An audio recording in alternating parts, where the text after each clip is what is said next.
Bonjour à tous. Je suis Cyril Plouillette, rédacteur en chef adjoint au service Monde de l'Express. Je suis accompagné de Monsieur Védrine. On ne présente plus Monsieur Védrine, qui est resté, comme il nous disait, 19 ans au pouvoir et durant 3 cohabitations, ce qui est un record. Il fut secrétaire général de l'Élysée sous François Mitterrand et ministre des Affaires étrangères, notamment sous Jacques Chirac. Et il se définit lui-même comme un réaliste, un diplomate de la famille, par exemple, des Henry Kissinger, mais sans idéologie, hein, comme il le présente. Son point de vue suscitera peut-être des débats, et c'est pour ça que l'on a prévu une séance de questions-réponses d'environ 15 à 20 minutes à la fin de cette discussion. Alors, cher Hubert Védrine, je suis ravi de pouvoir discuter avec vous dans ce moment extrêmement important sur l'avenir de la sécurité européenne.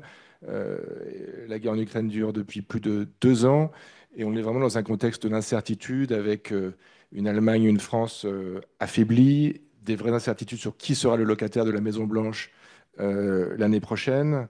Et donc la question est plus prégnante que jamais. Avant de commencer ce débat, j'aimerais faire avec vous un petit peu d'histoire et retourner à l'époque de la guerre froide, euh, en 1975, au moment des accords d'Helsinki.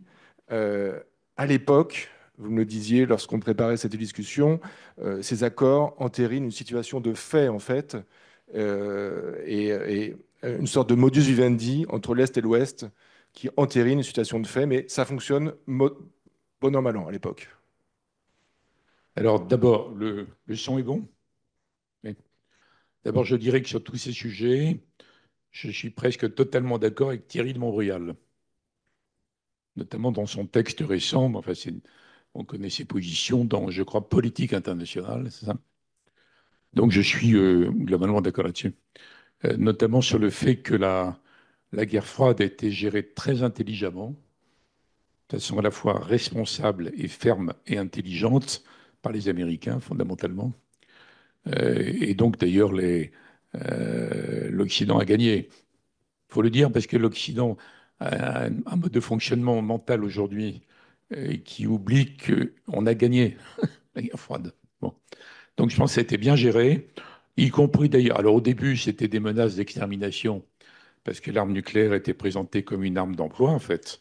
Bon, après, ça a changé, puis à Cuba, puis à la suite, et la longue époque des accords de limitation ou de réduction des armements, qui est une grande, grande époque qui est maintenant tout à fait derrière nous. Donc je pense que ça a été très bien géré jusqu'à la fin, jusqu'à la période Gorbatchev, qui était bien gérée, qu'on a très bien géré la réunification allemande, qu'on n'a pas du tout géré la Yougoslavie, mais c'est de la faute de personne. Enfin, c'est d'abord de la faute des Yougoslaves, ça n'a pas été mal géré, et je pense qu'on a très mal géré la suite. Voilà. Alors quand je dis on, c'est plutôt l'Amérique, que les Européens qui n'ont pas pesé beaucoup, ni bien ni mal, et mal géré, je veux dire, pas là. C'est la décennie où moi j'avais parlé d'hyperpuissance, mais c'est pas une hyperpuissance dominatrice, impérialiste à l'ancienne. Mon grief est l'inverse exact. Je pense qu'il y a eu après la victoire, on a gagné, enfin les idées de Fukuyama. Il y a eu une sorte de, comment dire, de désinvolture stratégique et d'arrogance olympienne. Alors c'est ça. Et là, On, vous parlez on, de on la a, chute de l'URSS. on a gagné et on s'en fiche, Voilà. en On gros. parle de la chute de l'URSS, vous parlez d'une arrogance américaine. Et là, on oublie le problème sécuritaire. On fait comme s'il n'existait Alors, plus et que la fin de l'histoire il allait tout régler. y a des épisodes avant que j'ai cités.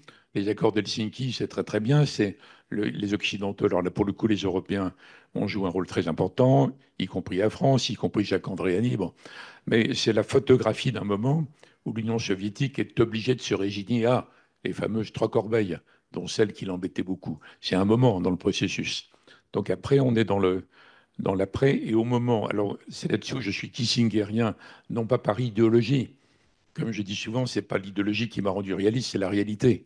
Puisque j'ai vécu dans la réalité internationale puisque Mitterrand m'a jeté dans ce bain, j'avais 34 ans, donc je ne suis pas un idéologue du truc. Mais quand Kissinger disait c'est très dangereux de ne pas intégrer la Russie dans un ensemble de sécurité, il disait ça dans la décennie 90. On a fait exactement l'inverse, mais ce n'était pas du tout par amour de la Russie. Il avait combattu l'URSS toute sa vie. Quand Brzezinski disait, là ils ont été d'accord à ce moment-là d'ailleurs, même s'ils étaient en rivalité par ailleurs, quand Brzezinski disait qu'il faut évidemment réinventer l'Ukraine, l'autonomiser, la séparer de la, c'est son livre connu, de l'URSS pour que l'URSS ne redevienne pas une puissance dangereuse, il a toujours dit en plus, il ne faut pas la mettre dans l'OTAN, il faut la neutraliser. Et il y avait un plan Brzezinski dans ces années-là, très anciennes, époque 90. Neutralité de l'Ukraine, statut spécial pour la Crimée, Donbass, et garantie mutuelle. On ne sait pas si ça aurait marché parce que rien n'a été tenté dans ce sens, puisque les dirigeants américains ont dit on s'en fiche en fait. On a gagné. On ne va pas s'intéresser à tous ces petits peuples dans tous les coins, on s'en fiche. Rappelez-vous que le même Kissinger est obligé d'écrire dans cette période, qui est donc ancienne maintenant, un livre pour dire on a quand même besoin d'une politique étrangère. Ça paraît dingue, moi ici. Il a besoin de dire à Washington, la majorité des think tanks disaient on s'en fiche, on a gagné. Après, on va sanctionner, sermonner qui on veut, sanctionner qui on veut, bombarder quelques imbéciles qui n'ont pas compris, et terminé, on s'en fiche. Donc il dit non, on a besoin de réentrer dans l'histoire des peuples et la mécanique de la politique, etc., etc. Donc je suis de cet avis-là sur la, on va dire, une douzaine d'années après la fin de l'URSS. Bon, C'est ça? après c'est différent, ça a tourné tout à fait autrement. Et depuis le début, depuis le début de l'attaque de 2022, la décision débile de Poutine, atroce pour les Ukrainiens, tragique à terme pour la Russie, je pense qu'il faut l'empêcher de gagner. Donc, j'ai pas du tout d'hésitation sur ce point. Mais n'oubliez pas qu'on raisonne sur 30 ans. Mais Ne revenons un petit raisonnez peu en pas qu'à arrière. partir de 2022. Il faut avoir Hmm. l'ensemble en tête, surtout si vous voulez penser à l'avenir. Revenons un petit peu en arrière. Selon vous, à cette époque, les États-Unis n'ont pas une politique très claire et les Européens, en tout cas, sont divisés. Il y en a ceux qui essayent, qui veulent De, parler à la Russie. de quelle époque vous parlez là? Alors là, on commence, alors on va avancer un petit peu dans le temps. Commence à y avoir des agressions russes en Géorgie, puis après, évidemment, l'annexion de la Crimée. Là, on sent que les Européens sont divisés. Il y a ceux qui souhaitent rentrer en contact avec la Russie, commencer à discuter, et ceux pour qui c'est inacceptable de le faire. Il y a une vraie division qui empêche là toute réflexion pour une architecture de sécurité à cette époque. Alors, on ne parle pas d'architecture de sécurité, ça c'est un terme pour les colloques, mais les Européens sont par nature divisés, de toute façon. Mm. Ne raisonnez pas comme si l'Europe était unie par nature et que ce soit atroce quand on découvre qu'ils sont divisés. Donc c'est jamais évident, sauf pour demander la protection américaine. Là, il n'y a pas de division, sauf un peu française. Donc, mais vous êtes passé dans l'autre époque, qui est l'époque après l'engrenage Ukraine, par rapport à Exactement. ça. Et ce que les réalistes disent, c'est que précisément, ça pouvait être évité, Mm. tout l'engrenage qui part de 2015 et la suite.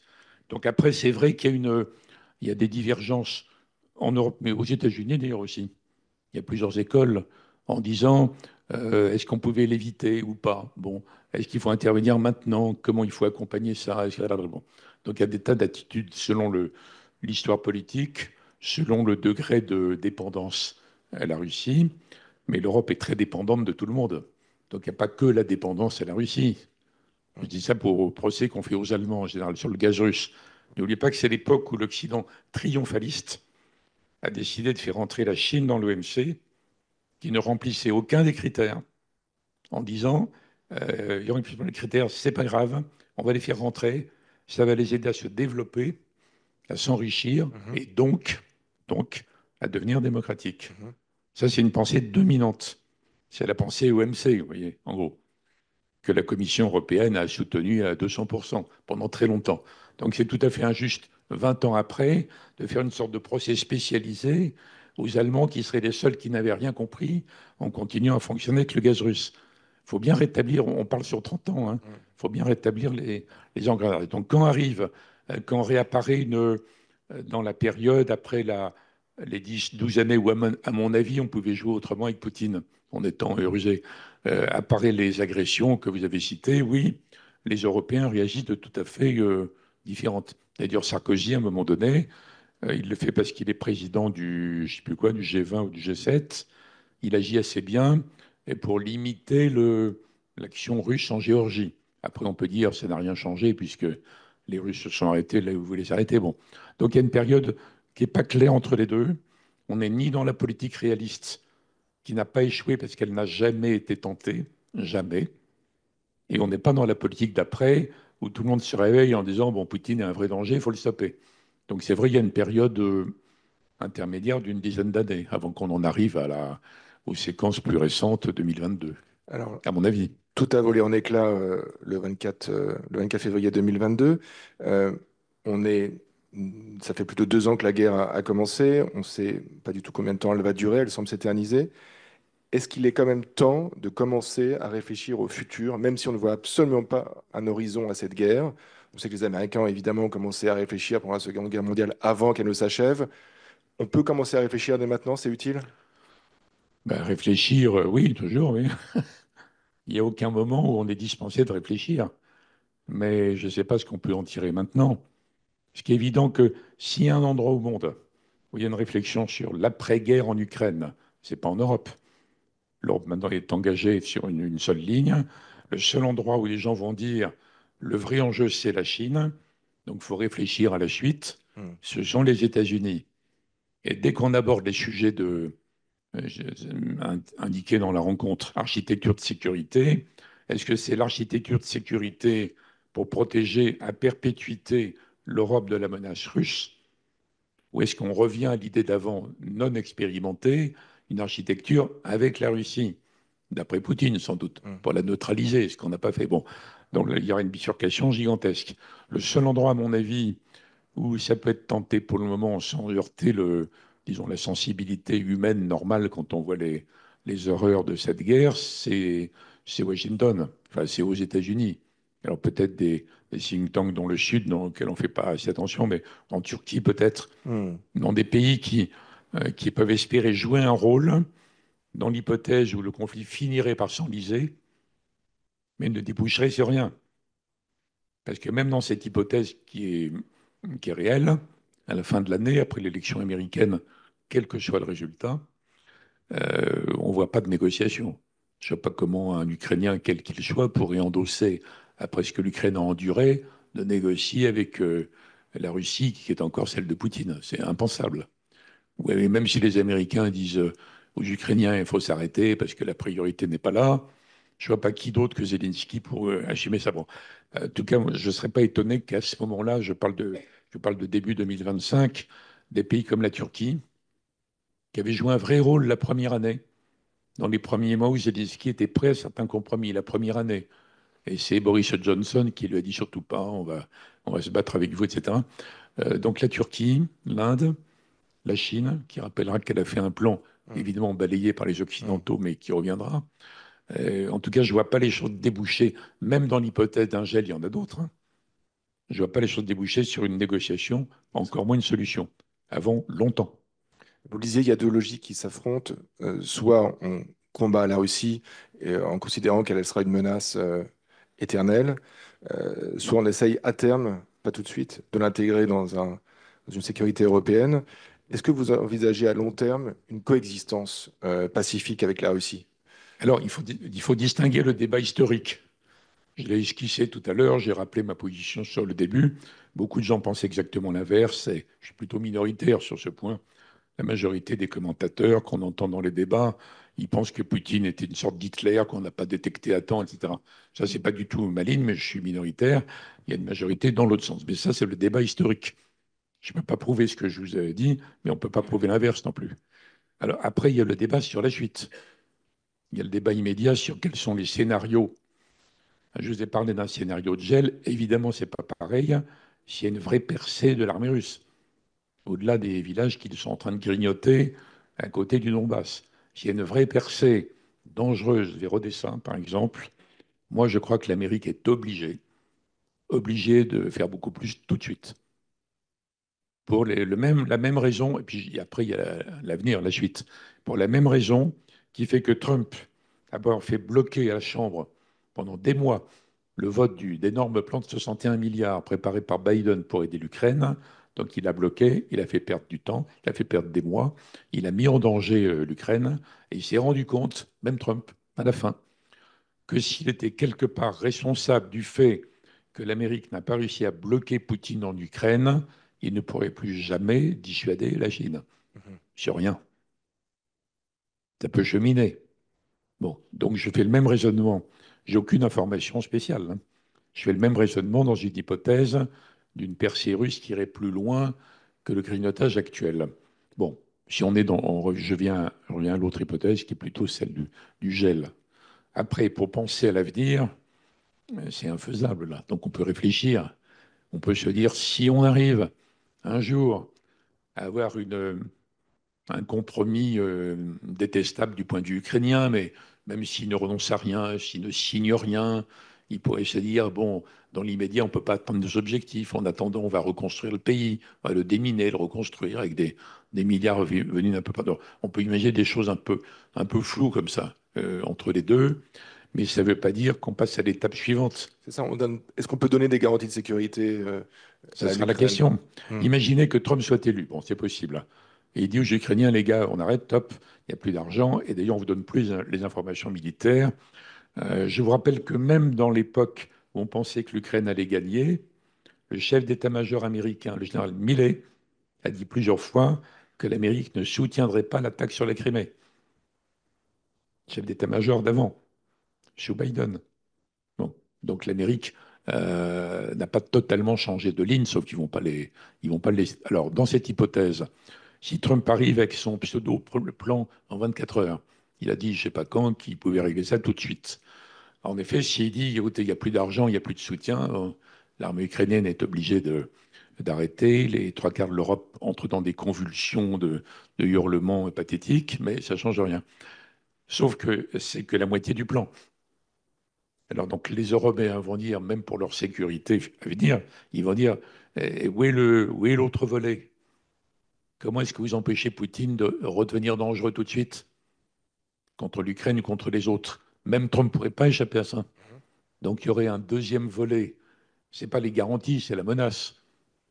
Il faudrait que les ennemis garantisseront qu'ils vont menacer. Hmm. C'est que j'imagine pas, même avec Trump, qui est tellement imprévisible qu'il n'est pas sûr qu'il fasse ce qu'il dit. Donc même avec lui, je n'imagine pas qu'il y ait juste la moitié du sujet. En revanche, s'il dit à Poutine, j'arrête ça parce que c'est pas ma priorité, mais si tu bouges quoi que ce soit, je coule la moitié de ta flotte. Bon, Hmm. on peut imaginer des choses. Je pense que avec Biden, ce serait pas très différent en fait. Ce serait beaucoup plus humain, beaucoup plus civilisé, accompagné de plein de choses, mais je ne crois pas que ce serait radicalement différent. Ça n'aboutit pas du tout à une réflexion sur l'avenir.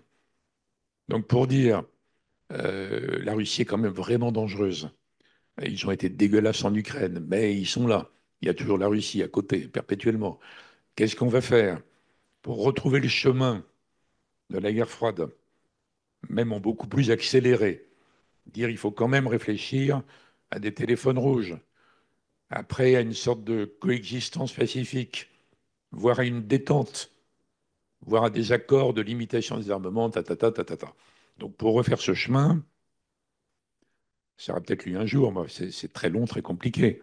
Sauf s'il y avait brusquement Poutine était assassiné par je ne sais pas qui, mais on aurait un général nationaliste. Enfin, en tout cas, un nationaliste. On n'aura jamais un chrétien démocrate à Moscou, hein. On n'aura jamais un gentil centriste pro-européen, gna gna gna, tout ça. Donc on a toujours un partenaire dur. Mais évidemment, si ce n'était pas le responsable de la situation, ça accélérerait un peu le Hmm. processus sur lequel vous m'interrogez. Hmm. Sinon, je vois ça comme nécessaire, inévitable à l'échelle historique, mais pas tout de suite. Dans ce contexte, qu'est-ce qu'on peut penser des discussions pour intégrer l'Ukraine dans l'OTAN? On sait que les Américains n'en veulent pas, mais est-ce que c'est un schéma qui peut Les- s'imaginer justement Comme les pour ce Américains futur? n'en veulent pas, c'est une non-question, C'est une hein. non-question.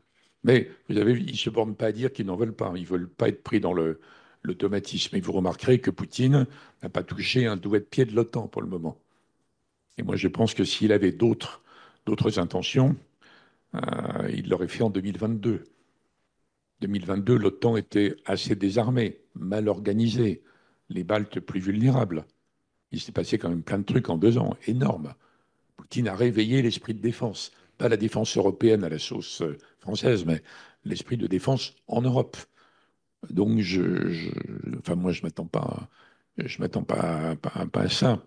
Donc, il faut rien. Enfin, il y a la question du calendrier, quoi, qui est fondamentale. Alors, sur l'OTAN, les Américains disent non parce qu'ils ne veulent pas être pris dans l'engrenage, mais ils ont déjà proposé des garanties bilatérales de sécurité énormes.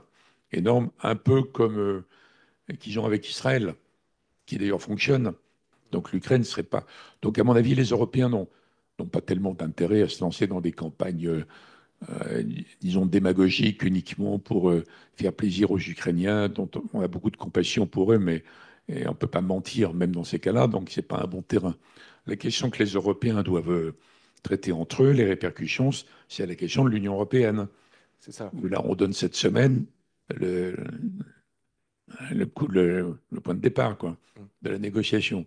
Ce qui met en rage les 10 pays qui sont dans la salle d'attente depuis longtemps. Après, ça nous renvoie dans autre chose. Comment fonctionner une Europe à 35, certainement de plus en plus mal. Bon, il faut hiérarchiser les Mm. urgences. Là, Vous- c'était presque obligatoire et irréalisable de faire à l'Ukraine cet engagement, que je comprends sur un plan humain, qui est impraticable sur le plan politique, sauf à achever de disloquer le système européen. Bon, mais il y a des moments où on n'a pas le choix. Et moi, ça ne me choque pas qu'on ait mis en tête cet engagement-là, mm. sur l'Union, hein, pas sur l'OTAN. Oui, bien sûr. Sur l'OTAN, vous le disiez, l'OTAN a été réveillée. Emmanuel Macron a annoncé sa mort cérébrale il y a quelques années. Elle s'est réveillée, elle s'est élargie à deux nouveaux membres. Euh, En quoi ce regain de puissance de l'OTAN est compatible avec la volonté présidentielle d'arriver à une force de défense européenne? On sait que les Français sont un peu les seuls en Europe depuis des décennies. Est-ce que le contexte actuel de guerre en Ukraine peut faire avancer cette idée que l'OTAN peut coexister avec une défense européenne? Ben, on verra. On verra. Mais il faut être honnête avec Macron sur ce point.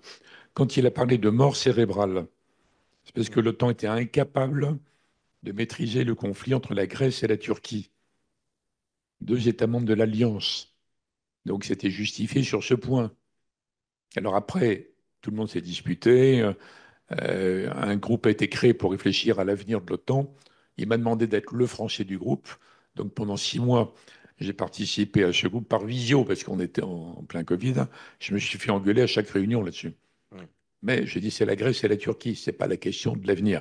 Sur l'avenir, bon, le public de l'IFRI connaît toutes ces choses par cœur, mais il faut revenir sans arrêt à un rappel très simple historique. Ce sont les Européens qui ont supplié les Américains de les protéger.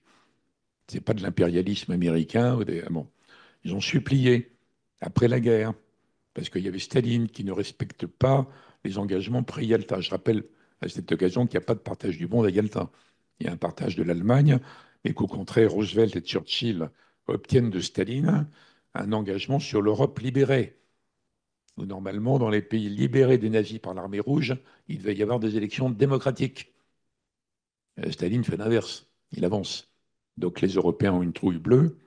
Et même De Gaulle à l'époque, même De Gaulle, il dit attention, l'armée rouge n'est qu'à 2 étapes de la France du Tour de France. Ils sont juste à côté. Les Européens supplient. Le Sénat américain dit non, pas question. On n'a jamais eu d'accord avec personne, pas question. Ils sont isolationnistes depuis George Washington sur l'Europe, pas sur le reste du monde. Ils veulent dominer, mais sur l'Europe. Les Européens supplient encore plus. Truman, un président très intéressant, à réétudier, trop oublié, qui a eu à prendre des décisions absolument historiques, notamment le plan Marshall dans leur esprit, c'est-à-dire c'était pour éviter l'alliance, quand on regarde les archives publiées. Enfin bon, ils ont dû faire les deux. Bref, OK, on fait le traité. C'est le traité de 49, avec l'article 5, dont le Sénat ne voulait pas, mais ils l'ont avalé. Mais les Américains sont toujours chez eux. Donc quand il y a la guerre de Corée et tout ça, les Européens repaniquent encore plus, demandent aux Américains de venir tout de suite, en temps de paix, comme si on était à la veille de la guerre. Résistance, puis ils acceptent. C'est le haut de OTAN. Mais ils disent à ce moment-là, écoutez, il y a 2 guerres mondiales qui sont nées à partir de l'Europe, ça suffit comme ça. Si on revient, on contrôle tout. Oui, oui, merci beaucoup, venez, s'il vous plaît, tout ça. Bon, c'est l'origine. Ça paraît préhistorique, mais c'est pas préhistorique parce que dans la tête des autres Européens, ça n'a pas changé. Quasiment pas. Quasiment pas. C'est pour ça que tous les présidents français, Macron avec beaucoup plus de conviction, mais tous les présidents français qui ont dit que ça serait quand même pas mal que l'Europe se défende par elle-même, ou qu'il y ait un pôle européen, ou une Europe de la défense, blablabla, tout ça, la réponse a toujours été non. Ça rend les autres Européens fous furieux. Arrêtez, c'est dangereux. On me l'a dit dans le comité. Et Chaque... ça peut changer ça ou c'est vraiment une tendance longue C'est à la vous? question. Ouais. Mais j'ai entendu à chaque réunion, arrêtez de dire ça. Si jamais les Américains croyaient qu'on en est capable, ils vont se tirer. Alors, est-ce que ça a changé? J'en suis pas encore convaincu, mais peut-être.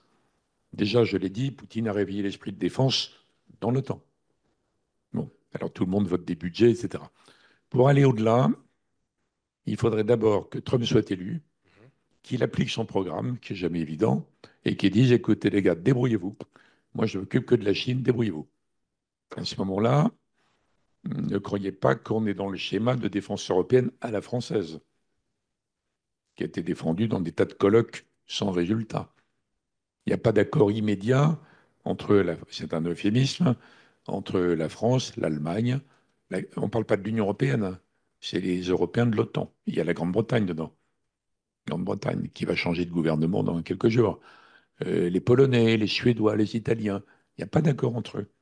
Parce que faire un vrai pôle européen, au sens rhétorique française, d'abord, il faut des armées capables de combattre. C'est pas évident. Il faut qu'elles fassent autre chose que des défilés et combattre. Bon.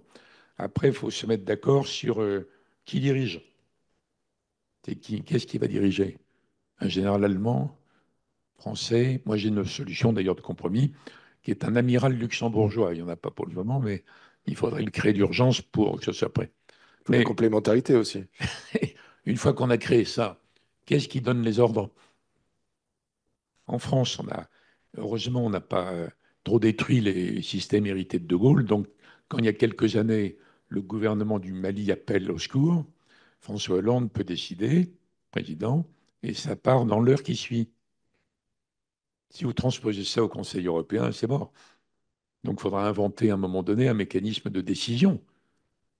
Mais comme c'est la paix et la guerre, la vie et la mort des gens, ça ne peut pas être une décision technocratique. Cette question n'a jamais été réglée parce qu'elle n'a jamais été abordée. Parce que dans ce domaine, on en est resté à la rhétorique. Alors peut-être, c'est votre question, que Trump va nous mettre dans cette situation. C'est ça. Vous y croyez, vous, à un OTAN dormant sous Trump, comme il l'a plus ou moins laissé entendre? Alors, soit on est dans l'hypothèse d'avant, Trump nous oblige à, et dans ce cas-là, moi je suggère que les dirigeants actuels désignent des Sherpas secrets. Il faut sortir des époques où on parle tout le temps, toute la journée, donc rien ne se passe, mais des Sherpas secrets qui négocieraient à l'avance ce qu'on fait en vrai en 2025 pour pas l'Union, hein, avec tout le bavardage de l'Union, il faut l'Angleterre, dans les 5 ou 6 pays qui comptent, qu'est-ce qu'on ferait dans l'hypothèse où Trump nous mettrait vraiment devant cette situation que les Européens redoutent et qu'ils ont tout fait pour écarter. Bon. Mais il y a d'autres options. Il se peut que si Trump est élu, la moitié des Européens vont dire, oh là là, il faut les calmer d'urgence. On va aller à Washington tout de suite pour leur dire qu'on va acheter encore plus de matériel américain. Hmm. Et d'ailleurs, le fameux complexe militaro-industriel que tout le monde connaît depuis Eisenhower, qui est en plus très technologique maintenant, dirait un Trump, n'allez pas trop loin, parce qu'on a vraiment intérêt à ce qu'on continue à protéger les Européens sans qu'ils en soient tout à fait sûrs, mais qu'en tout cas, ils se sentent obligés d'acheter chez nous. Donc ça peut devenir plus confus. Donc il resterait une sorte d'OTAN entre les deux, pas tout à fait dormant, mais enfin entre les deux, avec une garantie incertaine, mais elle a toujours été incertaine. Mais le problème des garanties en matière de dissuasion, c'est qu'il faut que ça devienne dangereux que si l'adversaire, l'ennemi potentiel, est sûr que ça n'aura pas lieu. Donc il suffit, même si la garantie est un peu fumeuse, ça reste une garantie quand même, en dissuasion.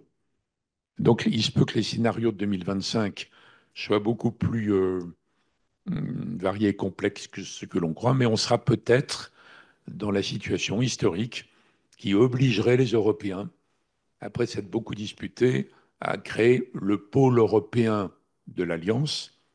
Si on va aller au-delà, ça ne marche pas, mais pôle européen de l'Alliance qui monterait en puissance peu à peu, en étant assez habile avec les Américains, qui eux-mêmes diraient que c'est pas mal finalement. C'est pas mal parce que ça entretient l'esprit de défense, blablabla, tout ça. Donc il y a un chemin entre les deux qu'on peut esquisser. Hmm. Et comme on ne connaît pas la situation de la fin de l'année, on ne peut pas aller au-delà là.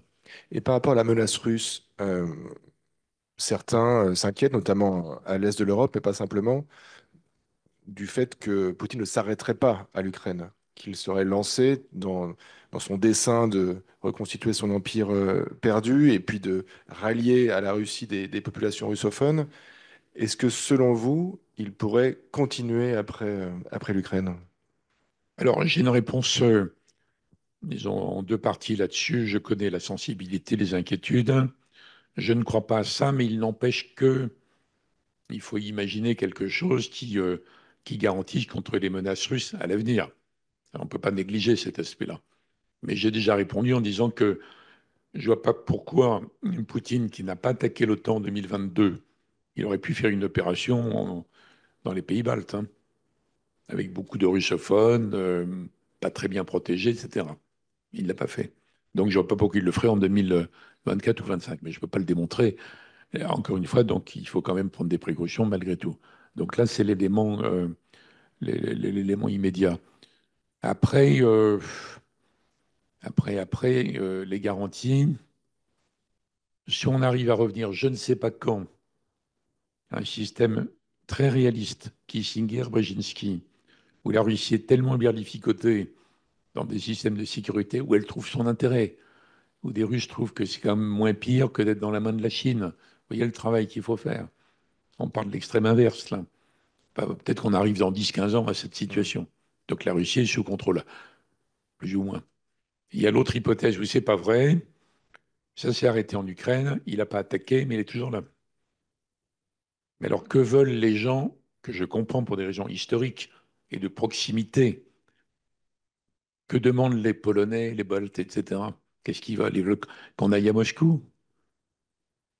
Qu'est-ce qu'ils veulent? Ils veulent refaire comme Napoléon ou Hitler? Ça n'a jamais marché. Donc l'idée qui est sous-jacente, à peine masquée, dans beaucoup d'articles en Europe de l'Ouest et dans énormément de débats d'information qu'on dit tous les jours, c'est qu'il ne faut pas s'arrêter et que Biden n'a pas été assez loin. Et que quand Biden a dit on va l'empêcher de gagner en Ukraine, mais on ne va pas se laisser entraîner dans l'engrenage, beaucoup de gens en Europe de l'Ouest, proches de la Russie, trouvent qu'il a eu tort de dire ça. Mais je voudrais mieux comprendre quel est le scénario derrière. Et moi, je pense que s'il y avait l'idée d'une guerre assumée avec la Russie, d'abord, on n'est pas sûr de l'issue. Deuxièmement, pour le coup, on ne peut pas exclure une montée aux extrêmes de la part de la Russie. On n'est pas du tout sûr des conséquences sur la Russie, pas du tout sûr qu'elle serait moins dangereuse après qu'avant. Donc, moi, j'ai une méfiance viscérale par rapport à ça. Et en même temps, je comprends très bien quand un Polonais m'explique l'inverse. Donc, c'est compliqué. Donc, comment bâtir un système même pas de garantie, mais de menaces crédibles, suffisantes, si on est dans l'hypothèse gel en Ukraine, pas de vrai arrangement et Poutine est toujours là. Et comme je l'ai déjà dit tout à l'heure, même quand Poutine ne sera plus là, on n'aura pas un type facile. C'est pas possible avec l'histoire de la Russie, notamment récente. Je reconnais qu'il n'y a pas de réponse tout à fait claire, mais ce sont les Américains qui trancheront finalement parce que les Européens n'auront pas entre eux, par eux-mêmes, même s'ils ont fait beaucoup en réalité, ils n'ont pas les moyens de remplacer ça. Donc la réponse, c'est un OTAN requinqué par un pôle européen croissant qui motive les Européens. C'est pour ça dire que le sommet de l'OTAN mi-juillet est très important, le plus important depuis des décennies. Donc il faut ça et il faut recrédibiliser la menace par rapport à la Russie en attendant une sorte de Russie après Poutine. C'est pas satisfaisant, c'est fragile, ça peut durer longtemps, mais je vois pas d'option très claire, différente. Est-ce qu'on peut imaginer que des puissances extérieures à l'Europe, comme la Turquie, surtout la Chine dont vous parliez, puissent jouer un rôle dans cet équilibre futur? Alors c'est un peu compliqué parce que la Chine est loin d'être neutre avec la Russie. Elle a renforcé son partenariat avec la Russie. Mais on peut penser qu'à terme, elle pourrait peut-être être garante de quelque chose. En tout cas, c'est pas interdit de le penser. Est-ce que c'est quelque chose auquel on peut réfléchir? Bah, réfléchir, encore une fois, oui, on peut réfléchir à tout. Mais Ça me paraît pas très crédible. Alors, je l'ai dit tout à l'heure, je n'écarte pas l'hypothèse où quelques puissances jouent un rôle après une sorte d'enlisement du conflit pour organiser malgré tout la préparation de relations de voisinage Ukraine-Russie. On ne peut pas écarter ça. Bon, j'ai cité la Turquie et d'autres, mais ça va moins loin que ce que vous dites.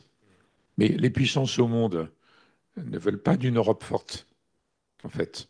Alors, il y a quelques puissances de l'ancien tiers-monde devenu le Sud global qui seraient assez contentes que l'Europe soit plus forte pour prétendument les protéger, mais ça, c'était encore vrai il y a 20 ou 30 ans. Dans l'époque de la rhétorique Sud globale, c'est moins vrai. Donc, si les Européens veulent être une puissance un jour, ils y arriveront. Pour le moment, ça leur fiche la trouille. C'est tellement commode d'être protégé, d'être dans les sociétés les meilleures qu'on ait jamais vues en termes de, disons, de confort, prospérité, liberté, protection, etc., bon, etc., que les Européens n'ont pas cette fibre viscérale.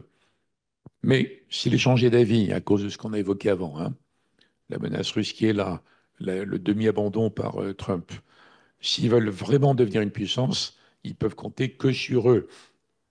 Je vous parlais comme Mao, là. Mao Tse-tung. Compter sur ses propres forces. C'est pas, l'Amérique peut s'y résigner, elle peut trouver ça finalement pas mal, mais elle ne va pas le faire. Les autres, encore moins, encore moins. Et si des pays du Sud se regroupaient en disant on a besoin d'une Europe puissance pour nous protéger contre les États-Unis, la Chine et compagnie, on dirait, mon Dieu, c'est déjà tellement compliqué que non. Donc je réponds non à la deuxième partie de la question sur les autres. Ça dépend des Européens. Donc ça dépendra de ce qu'ils voudront. Et on revient au choix des architectures de sécurité. Est-ce que c'est que contre la Russie, menace perpétuelle, ou est-ce que ça va au-delà? Ça peut être en deux temps, d'ailleurs, ça peut être chronologique. On peut commencer par recrédibiliser l'Organisation de la sécurité en Europe face à la menace russe tant qu'elle est toujours réelle, et être prêt à passer après à une deuxième étape inclusive. Mais c'est longtemps après, ça. Donc il y a beaucoup de choix qui relèvent non pas des autres qu'il faut attendre, mais de nous. Alors, on a beaucoup parlé de l'Ukraine, mais il y a quelques conflits gelés qui demeurent, que ce soit la Transnistrie ou l'Ossétie du Sud. Et là aussi, il faudra arriver peut-être à à des solutions. En fait, ça peut pas rester éternellement. En tout cas, ça rentre dans l'équation générale également. Oui, mais ça nous renvoie aux commentaires d'avant. Mm. Si on est dans le bras de fer avec la Russie pendant une génération entière, il faut être fortifié, il faut être fort, faut les menacer, il faut être crédible, et rien ne bouge dans les conflits gelés. Ils sont gelés par la volonté russe et par le fait qu'on est incapable de se mettre d'accord sur une issue à aucun de ces conflits. Mhm. Donc il n'y a pas de changement. Si on est dans la dynamique que j'espère historiquement à long terme, à un moment ou à un autre, on sort des conflits gelés. Mais il faut retrouver un contexte genre Helsinki, Mm. que vous aviez mentionné avant. Donc c'est complètement inatteignable pour le moment, là. Mm. Mm. Mm. Bon, je crois qu'on a balayé euh, de nombreux sujets. Est-ce que vous avez je vois des mains qui se lèvent, des questions dans la salle?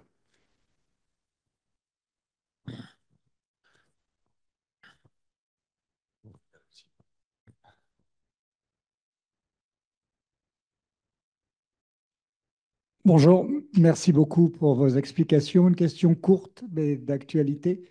Euh, Est-ce qu'il y a une signification et des conséquences à la nomination de Mark Rutte comme nouveau secrétaire général de l'OTAN? Je pense que ça change. Je ne sais même pas, il y a eu un accord là-dessus? D'accord. Ça ne change rien, hein. Ça ne change rien parce que même il a montré à plusieurs reprises une certaine écoute par rapport aux idées de Macron qui n'étaient soutenues par personne. Eh bon, c'est un Européen de grande qualité, mais ça ne change pas ce qu'on a dit avant. Donc ça ne peut fonctionner pour aller au-delà que si les Européens qui veulent surtout pas affaiblir la protection américaine deviennent convaincus qu'ils peuvent avancer un peu plus, pas vers un pôle européen autonome, mais vers, etc., et que ça ne va pas fâcher les Américains et que ça ne va pas alimenter ce qu'il y a de pire dans le Trumpisme. Il peut être l'homme de ce compromis, oui, à un moment donné. Donc c'est un très bon choix. Mais ça ne change pas l'analyse, pour le moment.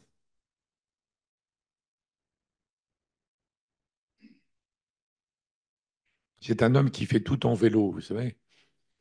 Il aura beaucoup de mal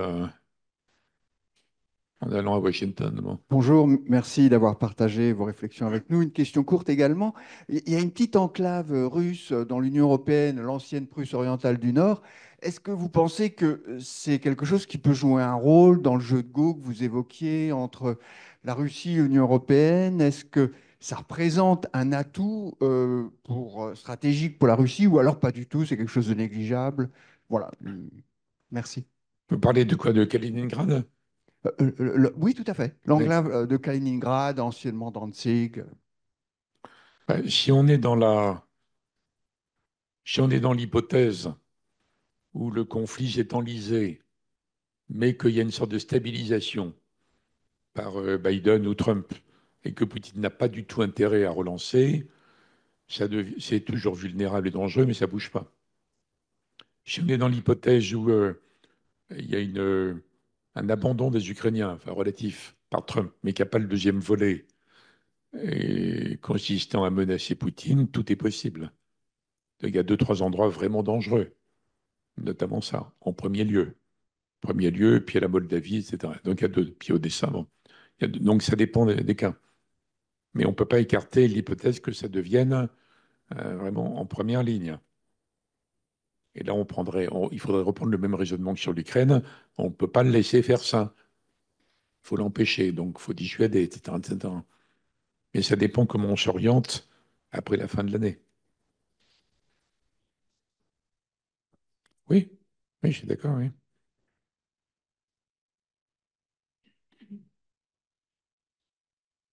D'autres questions?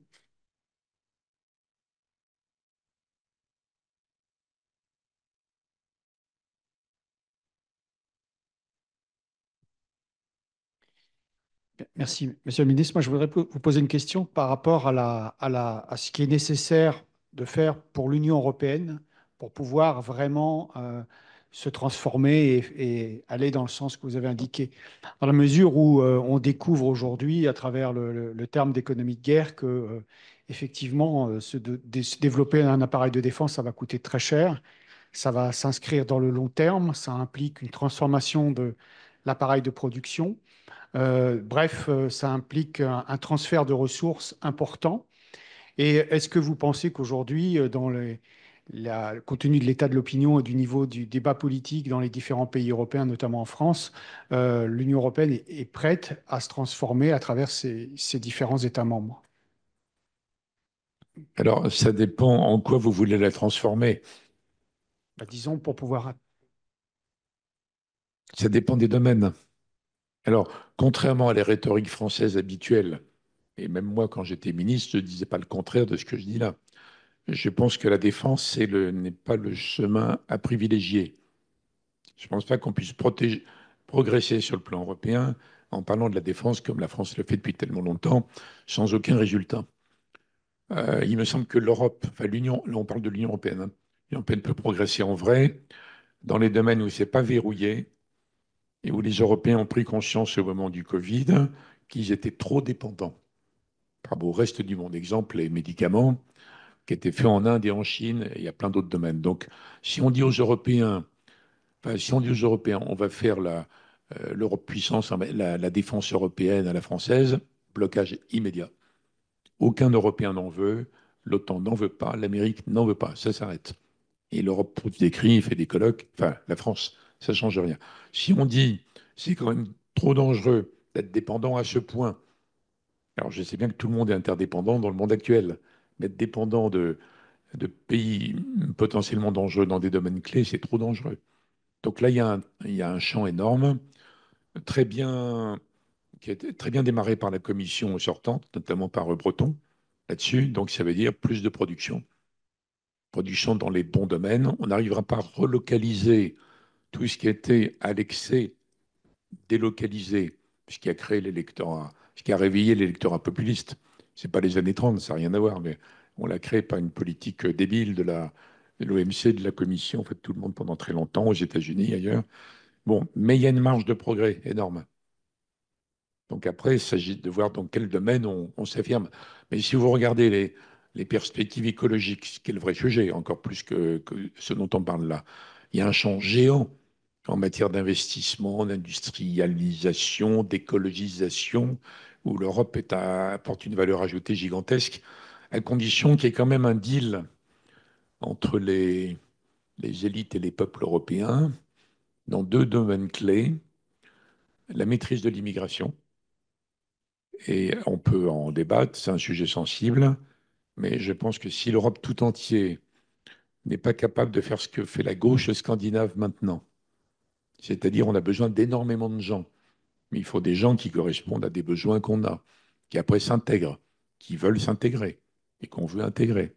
Et d'autre part, ramener le droit d'asile, qui est totalement détourné dans des proportions inimaginables, à la protection des gens en danger. Si on fait ça, la politique que la gauche scandinave a redécouvert après avoir fait exactement l'inverse pendant des décennies, déjà on fait tomber la pression interne, on enlève beaucoup d'arguments aux partis dits extrémistes, enfin, en tout cas cet extrême-là, parce qu'au contraire, les partis dans l'autre sens se servent de l'absence de régulation, bien sûr. Bon, c'est un préalable. Deuxièmement, je pense qu'il faut un deal pour aller dans le sens de votre question, une Europe qui s'affirme. Il faut un peu se réconcilier avec les peuples. Moi, je suis très marqué par le fait que j'ai toujours été très à l'aise avec la politique européenne de Mitterrand, Kohl, Delors et compagnie, mais j'étais secrétaire général au moment du traité de Maastricht et au moment du référendum. Donc j'ai vécu la campagne. C'est très vieux, très très vieux déjà. Et alors Mitterrand voulait le référendum pour protéger le traité. Le traité était un progrès, même d'un point de vue souverain, même d'un point de vue souverainiste, puisqu'on était déjà dépendants, nous les Français, avant, dans des conditions déjà ridicules, de la réponse du gouverneur de la Banque centrale allemande, quand on avait besoin d'évaluer, parce qu'on avait des dépenses sociales infinançables. Bon, donc Maastricht, c'était mieux, quand même. Alors, il y a le traité, très bien, le référendum que Mitterrand décide pour protéger le traité, et on démarre la campagne à l'ancienne. L'Europe, c'est la paix, l'avenir, la jeunesse, tout ça. Bon. Et tous ceux qui sont contre sont des crétins archaïques, blablabla. Et au début, super bien, 75%, puis ça baisse, ta, ta, ta, ta, ta, ta. Et 2 mois avant le référendum, le non l'emporte dans les sondages. Donc c'est l'époque, vous voyez, c'est vieux, c'est l'époque où on a imaginé, Jacques Pilon et moi, une Europe forte vous protégera mieux. On était à 100 lieues des angoisses actuelles, mais les Européens demandent déjà plus de protection. Alors, on a eu d'ailleurs un problème au sein de l'Élysée et du gouvernement parce que beaucoup de gens qui étaient des Européens sincères, un peu fondamentalistes, avaient horreur de l'idée de la protection. Rappelez-vous que quand on a lancé Schengen, qui est super bien, on avait supprimé les frontières internes, on ne s'est jamais occupé sérieusement des frontières externes. Il a fallu que ça tourne à la catastrophe 30 ans après pour qu'on s'en occupe. Au départ, c'était une idée horrible. On est dans l'époque sans frontiériste, en gros. Donc, bref, une Europe forte vous protégera mieux. Rappelez-vous que le traité de Maastricht s'est passé à 1 point d'écart. 1 point d'écart. Alors, depuis lors, je me suis dit, moi qui suis tout à fait, je ne suis pas fédéraliste, mais je suis tout à fait européen, mon obsession, c'est de réconcilier les élites européistes et les peuples. Donc, ça passe par ce que j'ai indiqué sur une maîtrise raisonnable des besoins migratoires que nous avons. L'autre élément, c'est la question de la souveraineté. Moi, je ne suis pas du tout favorable au discours permanent disant qu'il faut aller plus loin, l'intégration encore plus, l'union sans cesse plus étroite. À mon avis, ça nourrit pas l'euro-hostilité, mais une sorte d'euro-allergie. Et donc, je pense qu'il faut changer les mots, arrêter de faire de souverainisme une injure. Les peuples n'ont jamais eu aucune souveraineté dans l'histoire de l'humanité, jamais. Ils ont conquis la souveraineté à l'époque moderne, un peu, par la République, la démocratie. Considérer juste après que le souverainisme est une injure, c'est effrayant de bêtises, je trouve. Donc moi, je suis pour une pause, un changement du vocabulaire et se servir de l'argument qui fonctionne bien sur les Européens. Il n'y a pas de blocage là-dessus. On est plus fort ensemble. Bon, personne ne peut être contre cette idée. Plus fort ensemble. Comment on s'organise avec notre grand partenaire, les États-Unis. Comment est-ce qu'on est fort ensemble par rapport au Sud et tout le truc. Donc pour répondre à votre question, je suis obligé de faire un long détour parce que je crois que les conditions ne sont pas réunies a priori Sinon, on n'aurait pas les votes qu'on a dans beaucoup de pays d'Europe. Le seul endroit où les votes redeviennent moins extrêmes, c'est dans les pays scandinaves où le langage politique sur l'immigration a totalement changé. Dès lors qu'on dit on va s'en occuper sérieusement, c'est pas un problème de racisme, de fascisme, tout ça, c'est des conneries. On va s'en occuper sérieusement. On a besoin de plein de gens. On va le gérer sérieusement avec les pays de départ, par des quotas par métier, etc., etc. Dès qu'il y a ce discours-là, ça calme énormément tout de suite. Alors qu'on fait l'inverse, nous, depuis des décennies. Et comme ça calme les attentes, les gens remettent au premier plan des demandes plus classiques, genre pouvoir d'achat. Donc cette question n'est pas traitée. On a les situations que l'on voit aujourd'hui. Je ne vais pas aller au-delà parce que je ne vais pas faire une réunion électorale. D'ailleurs, il n'y a aucune conclusion précise à ce que j'ai dit. Mais avant de refaire de l'Europe ce que vous indiquez, je crois qu'il y a un travail préalable. Et n'oubliez pas que sur défense, donc technologie, il faut la Grande-Bretagne. Donc on ne va pas transformer l'Union européenne en union de défense. Madame von der Leyen l'a beaucoup dit parce que ça plaisait au Parlement européen, mais ce n'est pas vrai. Ce n'est pas dans les traités. Et on n'arrivera pas à changer les traités sur ce point. Et si on se lance pendant des années dans des disputes sur les traités, perte de temps, à mon avis, inutile, on n'arrivera pas à se mettre d'accord là-dessus. Et si jamais on arrive à se mettre d'accord, ils ne seront pas ratifiés. Il y aura forcément 5 ou 6 pays sur les 27, a fortiori les 35, mais ça ne passera pas. Donc moi, je ne préconise pas du tout le raisonnement, on est obligé de s'élargir, la promesse à l'Ukraine, c'est indispensable, donc il faut élargir, donc il faut réformer, ça ne fonctionnera pas. Et je pense qu'on peut tirer énormément, énormément, beaucoup mieux, beaucoup plus des traités tels qu'ils sont, en étant un peu malin.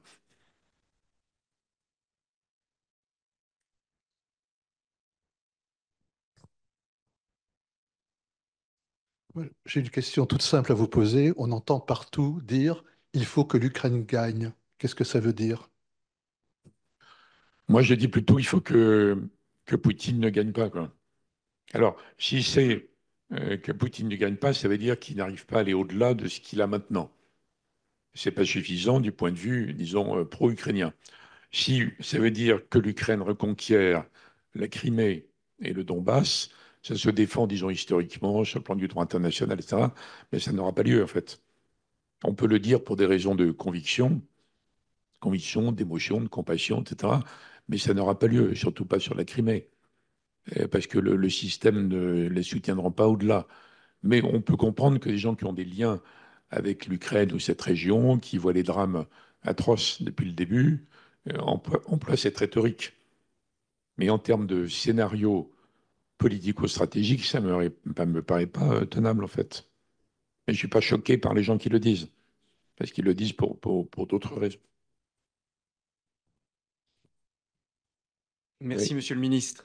Loïc Simonet, Institut autrichien pour les affaires internationales. C'est un privilège de vous écouter. Je voulais vous demander ce que vous pensiez de la communauté politique européenne de Monsieur Macron. Je crois que c'est ça, hein, communauté, oui. Est-ce que réinventer la roue comme ça apporte quelque chose, alors qu'on a déjà l'OSCE, par exemple? Et est-ce que vous pensez que l'initiative est pérenne sur le long terme? Merci beaucoup. Je pense que c'est une roue qu'on a eu tort d'abandonner, en fait. Alors, à l'origine, il y a l'idée de Mitterrand, confédération, qu'il a lancée trop tôt. À l'époque où les médias disaient Mitterrand, c'est un vieux crabe, ami des communistes, il n'a rien compris, blablabla, eux-mêmes n'avaient rien compris.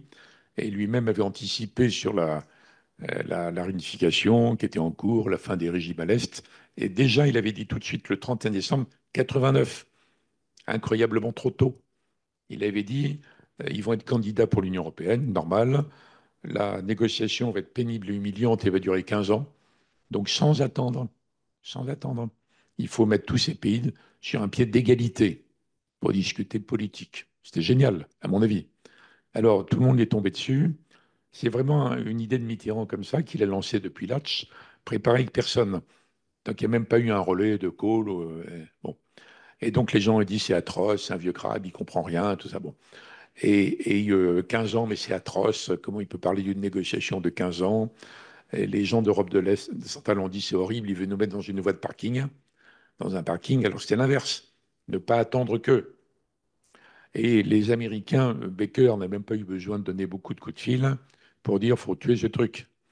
Parce que Mitterrand avait fait enfin, il y avait une erreur, mais c'était un raisonnement gaulo-mitterrandien. Il avait mis l'URSS dedans pour aider Gorbatchev. Alors, il ne croyait pas tellement à la réussite de Gorbatchev, mais il pensait que faisait Gorbatchev, c'est ce qui pouvait nous arriver de moins pire, quoi. Donc, c'était plutôt bon pour nous, plutôt l'aider. Donc, il avait mis l'URSS. Et il aurait dit, on va faire une confédération européenne qui va négocier un partenariat avec l'URSS ou la Russie de demain. Ça passait mieux. Enfin bref, c'était complètement enterré tout de suite. Et alors, on s'est dit, le pire ennemi de ça, c'est Havel. Donc, il faut faire une conférence à Prague pour relancer le truc. Évidemment, ça n'a pas marché. Bon. Tout ça est complètement oublié, sauf des gens qui l'ont vécu comme moi ou des érudits spécialisés.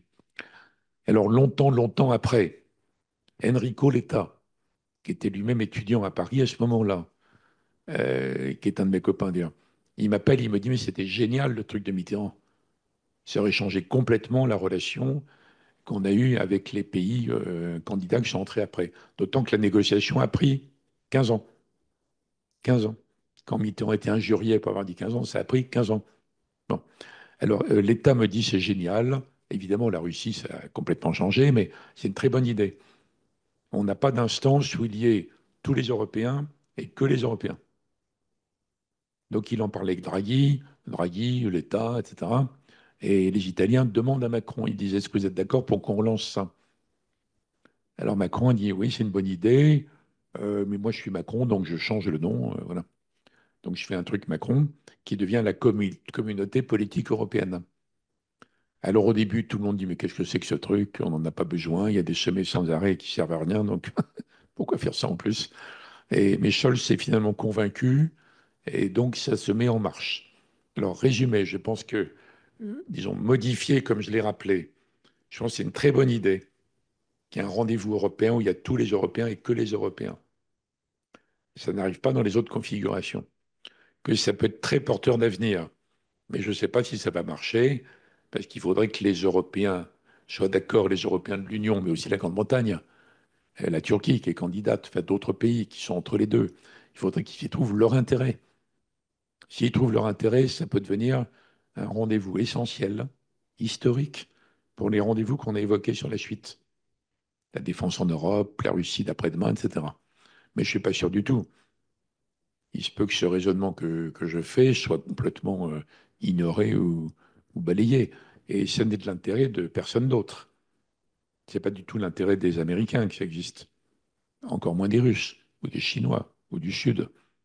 Le Sud veut revendiquer sans fin plus l'influence de toute la dérive décoloniale américaine, mais ils ne veulent pas voir en face d'eux un bloc européen puissant qui se constituerait.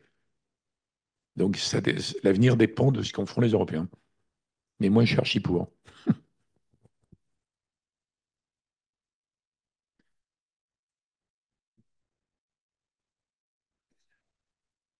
Merci, Monsieur le Ministre. Moi, j'ai une question. Est-ce que vous croyez... Vous m'entendez, oui? Est-ce que vous croyez à un sursaut possible en Russie, la population? C'est vrai qu'il y a des moyens de surveillance qui sont absolument considérables, mais il y a quand même une petite opposition. Est-ce que vous pensez que voilà, les gens, les mères en particulier, ne pas voir revenir leur fils dans cette guerre horrible, est-ce que vous pensez que ça peut jouer, ça peut intervenir? Alors, un jour, oui, mais c'est très fragile. Alors, dans l'immédiat, le fait que les maires soient bouleversés par tout ça, notamment les maires non russes de toutes les zones de la Russie, puisqu'on en voit sans arrêt des gars de Sibérie, du Caucase et compagnie, mais oui, ça peut jouer. C'est pas suffisant pour arrêter la guerre.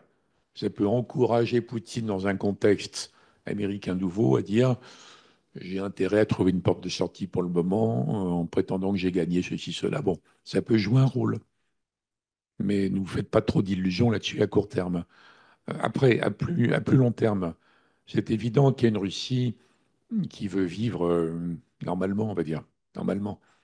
D'ailleurs, même dans le monde entier, tous les pays qui ont développé la rhétorique anti-occidentale, soit post-occidentale, ils avaient gouverné le monde, maintenant c'est nous, soit anti-occidentale, on va se venger. Bon, même dans ces pays, les classes moyennes veulent vivre à l'occidental. Donc, ce que l'Occident a inventé, qui est complètement génial, qui était la révolution industrielle, et puis la liberté, démocratie, tout le mélange, hein. Ils ne veulent pas vivre sous la coupe des Occidentaux, comme on le voit quand on vote à l'ONU, comme par exemple quand il y avait 40 pays représentant les 2 tiers de l'humanité qui n'ont pas voulu choisir entre Russie et le reste. C'est un fait qu'il faut qu'on intègre plus intelligemment que ce n'était le cas. Mais c'est vrai des Russes aussi. Les Russes, ils veulent vivre normalement. Ils veulent vivre en paix, en sécurité, que leur famille ait la vie dans. Mais quand est-ce que ça pourra devenir avoir une expression politique? On peut pas attendre ça. C'est dans peut-être longtemps. Mais ça n'ira pas. L'histoire russe est particulière. Elle est quand même dure depuis toujours, depuis qu'ils ont commencé à s'affranchir du joug mongol, hein. Ça commence là avec la Moscovie. Et donc on n'aura pas une Russie genre gentil pays d'Europe de l'Ouest. Je l'ai dit tout à l'heure en plaisantant à moitié, il n'y aura jamais de chrétiens démocrates. Bon. Mais il peut y avoir une Russie absolument compatible. Entre-temps, je pense qu'il ne faut absolument pas lâcher la culture russe. J'étais horrifié il y a 2 ans par l'imbécilité de gens qui voulaient y renoncer à Pouchkine, quoi. Tchaïkovski et compagnie. Tolstoï, c'est effrayant d'imbécilité par rapport à ça. Il faut maintenir ça à tout prix. D'abord, c'est une culture magnifique qui est toujours là. Et ça n'a rien à voir avec Poutine. Rien à voir. Alors, c'est un investissement d'avenir à long terme, ça. Donc, oui, oui, un jour. Oui, un jour. Ça va jouer. Ce sera le mot de la fin. Il est 16 heures. Nous sommes arrivés au terme de cette discussion passionnante. Merci, oui, merci Monsieur Védrine. Personnellement, j'ai trouvé ça absolument passionnant. J'espère que vous aussi. Merci pour votre participation.